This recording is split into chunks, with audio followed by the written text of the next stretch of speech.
Have you seen the 2022 Qatar World Cup?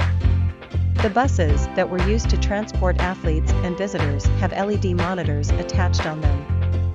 If you have a fleet of buses and you also wanted to install LED monitors, probably for advertisement or entertainment, this video will help you. QOHO offers a wide range of vehicle security equipment. Two of our best sellers can be installed in buses to power up an LED monitor. The main host is the AI HDD Mobile DVR. The AI HDD Mobile DVR is a 4 to 8 channel mobile DVR that is powered by artificial intelligence. It offers a 1080p video resolution and H.265 image compression encoding. Just like what you saw in the video, it can power up LED monitors, which is perfect for vehicle installation like this. Aside from that, the AI HDD Mobile DVR features ADAS, DMS, and VSD for secured and well-assisted travel.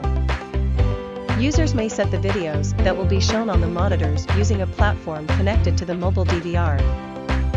Another device that can be installed on this bus and other vehicle is the AI dash camera. This is a 2-channel dash camera that is also powered by artificial intelligence. Other than providing information and entertainment from the LED monitors, this device on the other hand will provide security for the bus traveling around the area. The AI dash camera has a built-in ADAS camera for safe driving. Users may also add one AI function together with the ADAS feature. To know more about these two products, you can check out our channel or go to our website for their technical information.